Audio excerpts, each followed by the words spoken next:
the first to know in Nsem-Pii TV.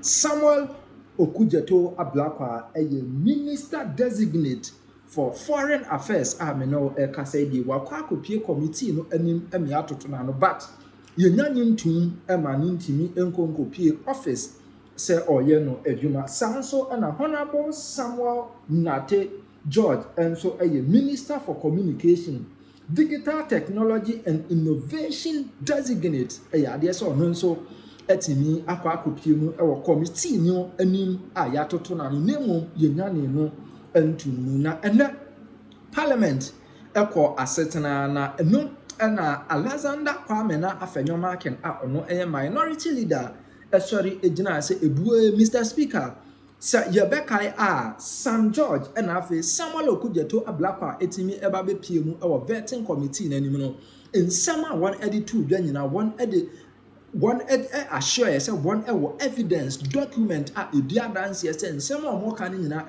nokre nanso since one eba be pie mu vetting committee no anim cast one cover document ni nyina mbra amiemu say ampa Samuel Okudzeto Ablakwa ono etimi cast say afenyoma akenkra o state land enom ni ade no document ni nyina onkofa mbra no abusuafo ayetwema mentwe yefre Okudzeto onfa afi se ukwa no office kra akwa nso eboachi bidin up to now since ayeye won vetting ewie no eyade se yetimi abo Samuel Okudzeto Ablakwa ne Sam George up to now document ba akokra entimi ema me pie hu e vetting committee no anim endi adanse se de omo ka no no kre anase enye no kre na yenkonyenkotie Alexander afenyoma ken.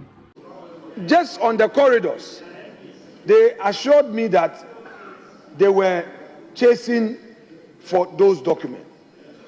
My respected colleague engaged me and indicated that whilst we wait for those documents, we could proceed. I told him that I do not have any problem with the assurance that those documents will come, because these are nominees who are spoken on record that they were going to provide the document. It's been days after the vetting. If they said they had it, why are they not bringing those documents? So, Mr. Speaker, for my respected colleague, the chair of the committee, to spring a surprise, these are some of the frustrations we go through. And Mr. Speaker, I speak on my 5 points of fellowship. I am not acting in bad faith. In all truthfulness, I am not aware that the report has been signed. And we all know that before the chair signs, the clerk will sign. If indeed the engagement with me this morning, where we agreed that they were going to get those documents, is any engagement to go by, then how would it be that the clerk would sign with the chair, knowing that they brought me a draft report? Mr. Speaker, I would want to plead with my colleagues. Let us spend more time to Jojo. I will not frustrate you. It is your government. You must form the government. Mr. Speaker, I can only constructively criticize you after you form your government. I communicated this matter to party headquarters. The national chairman, the general secretary, and the national executives have become aware of this, and they take the matter seriously. They are not taking it lightly at all. They believe that the diplomatic channels must remain open. But we want to say this with emphasis. This mighty few, this happy few, will not allow itself to be intimidated. We will never surrender to any intimidation. All the issues that are being thrown at us are aimed at cowing us. None of it will work. For the record, this is the first time in the history of our Fourth Republic that a minority in parliament is allowing a government to appoint its ministers in record time. For emphasis, We've been most cooperative with the NDC majority, but they are bullies. They bully, they intimidate, and if you don't stand strong, they will bully you, and we will never be bullied. We've supported them. Even some of the nominations come to Parliament within 24, 48 hours. We allow vetting to take place. On that Thursday incident, we had an agreement. My deputy leader, who represented the caucus interest at the pre-sitting meeting, agreed with the chair of the committee to vet only 3 for the day, and that was the understanding. When we were done with the 3, they asked for 1 more. It changed to 4. When we were done with the 4, they asked for 1 more. As the final thing, we had the 5th person. We vetted them in record time. We were done, only to see that they had paraded 6 more nominees on the corridors of the committee building to be vetted. And this was 10 p.m. Apart from that, the NDC has resorted to ferrying its foot soldiers to come and intimidate us. The insults, the bullying, all the insinuations, the attack. Sometimes we'll be walking and they will be pushing us. The fiscal thought. We have brought this to the attention of Parliament Police. We are also going to beef up our security. The attacks are becoming one too many. We don't feel safe. All these gave rise to our posture on that night. We are law-abiding. MPP is known for its gentlemanliness. We don't go physical, but we had to protest. Protest is part of democracy. It's our right, far right. We protested.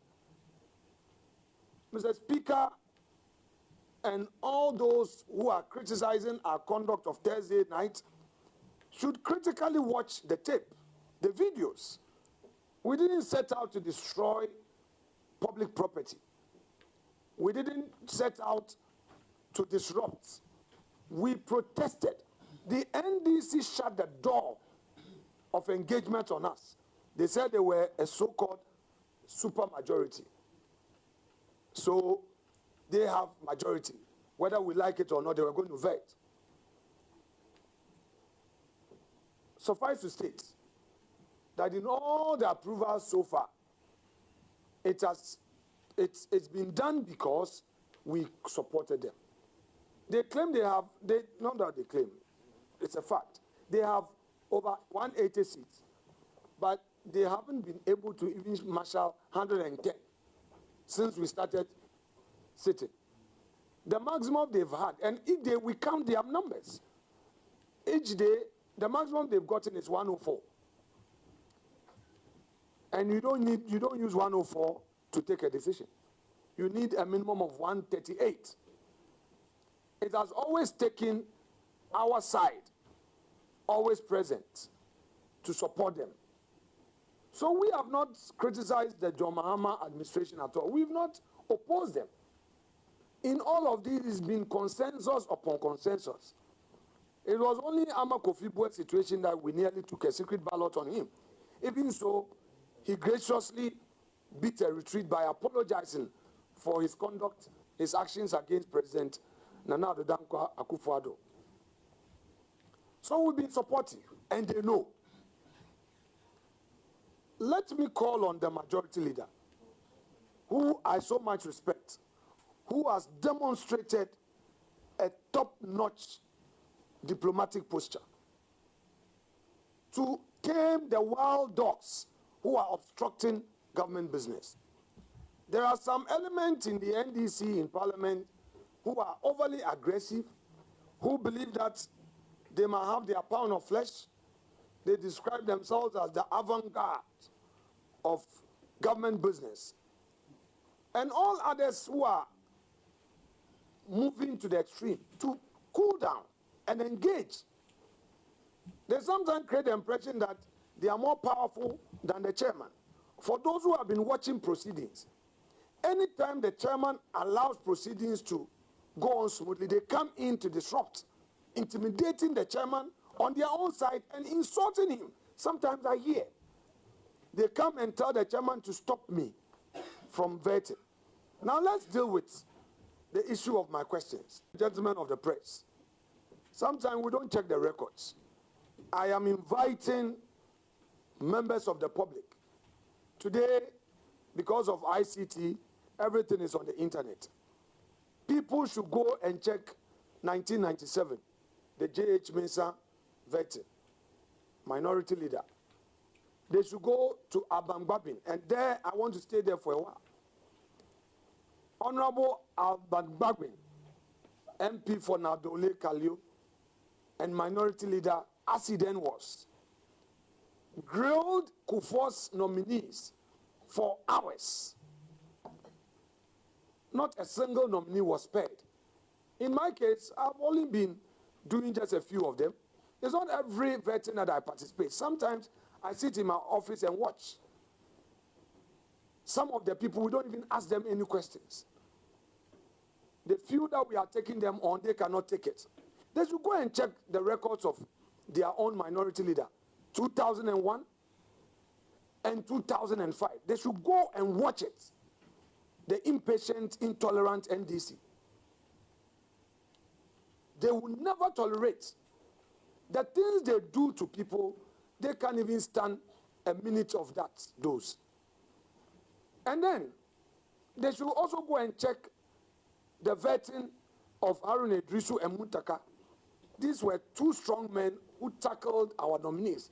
They should go and watch. They spent hours. Ay3de spent hours on our nominees. Muntaka had unlimited questions. Muntaka was a deputy ranking. In my case, Mama Pat, my deputy, who is a deputy ranking, is given only 3 questions. The maximum she goes is 5. I invite the NDC aggressors, the intolerant foot soldiers, the intolerant extremists of the NDC who are attacking me and attacking our caucus, to go and check Muntaka Mubarak, who was even a deputy ranking. The unlimited number of questions that he had, showing videos and all. Their own darling boy Ablakwa, the unlimited opportunity he had, scrutinizing CVs. Today, when his CV is being scrutinized, he says he's a tenant. 15,000 Ghana cedis is all he did. No. Please, colleagues, wait. 15,000 cedis is what he disclosed as his regular income. And he said to the whole public that all he earns is what he gets from Parliament, 15,000 Ghana cedis. He doesn't do any other work. Yet he's able to afford airport hills for 8 years. Every month he pays. I leave it to the jury out there. To conclude, I want to zero in on the clerk to the committee.